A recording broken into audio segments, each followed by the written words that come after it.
One of the key sectors of Russian military modernization is its tank fleet, which still includes many unmodernized T-72B and T-80U tanks.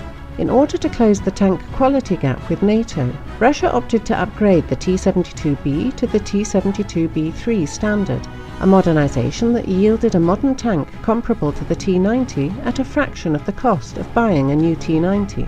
The T-72B3 tank, which entered service in 2011 at the rate of about 200 a year, and which became widely known thanks to the annual tank biathlon competitions, was intended to be a stopgap measure until the T-14 of the Armata family became operational. According to statements by the Uralvagonzavod, Russian procurement plans entailed the purchase of 2,000 T-14 MBTs. These plans appear to have been modified due to several factors which appeared in the last 2 years. The first was the crisis in Ukraine and the heightened state of conflict with NATO.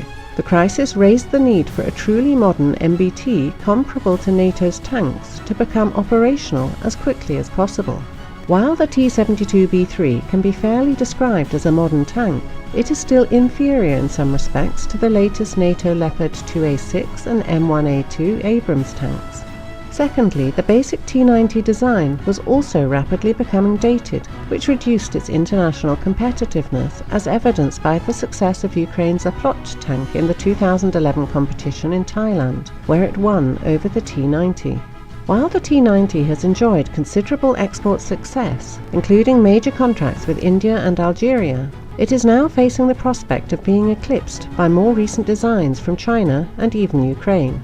Third, even though Ukraine proved unable to fulfill the Thailand contract in a timely manner, producing only 5 tanks a year in 2014 and 2015, the Russian leadership has to consider the worst-case scenario of Ukraine ramping up a plot production for domestic use with NATO's assistance. Fourth, Russia's economic crisis, caused mainly by the rapid drop of oil prices, means that the ambitious military modernization plans face the need of being as cost-effective as possible. Fifth, the T-14 is a radical design featuring many revolutionary technologies. It is a technologically risky project featuring many as yet unproven technologies, with the possibility of developmental delays. Since its design is very different from earlier Russian tank designs, its introduction would also require considerable changes to the training doctrine, as tank crews trained to use Russia's current tanks would be ill-prepared to use the T-14. As a result, it would be unlikely that Russia could field a sizable and fully operational T-14 force before 2020 at the earliest. The change to Russian procurement plans induced by these factors became apparent in the summer of 2015, when the Russian MOD announced its T-90 fleet would be modernized to the T-90AM variant. This version of the T-90, known by its export designation of T-90SM, was developed in recent years, apparently in response to the T-90's aging and the emergence of viable Chinese and Ukrainian competitors, and was not intended for adoption by the Russian military.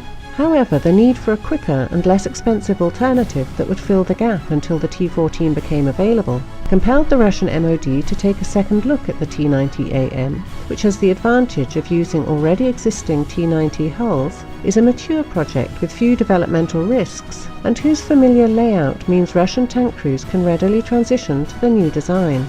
At least one T-90AM with the 2A82 125mm tank gun developed for the T-14 is undergoing tests at Nizhny Tagil, and upgraded vehicles could be delivered to Russian units as early as 2016 if the Russian MOD desires it. Therefore, by 2025, Russia's tank fleet is likely to consist of about 1,000 T-72B3 tanks, 400 or so T-90AM, and about 500 T-14s, with their numbers steadily increasing.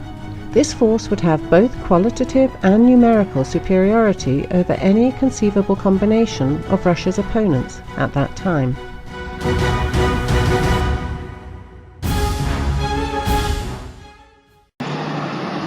We're not just a junkyard. The stuff does not come out here and just park and sit and rust and deteriorate. Don Olson is in the business of recycling. Combat vehicles, tanks, armor personnel carriers, trailers, trucks, fuel tankers, water tankers, heavy construction equipment, bulldozers, it's light sets, it's Gators, it's ATVs. This is the Sierra Army Depot. It is a 36,000-acre patch of land in Herlong, California. And it is where the military and the Army stores their equipment and actually sends it out so that it doesn't have just one life, but two, pinching every penny and every dollar so that taxpayer money isn't wasted after the war is finally over. This stuff has been used once, and we bring that value back by having it being reused again. Sierra is America's largest repository of military equipment returning from war. 26,000 vehicles and over $1 billion worth of clothing have been shipped here on planes, trucks, and trains.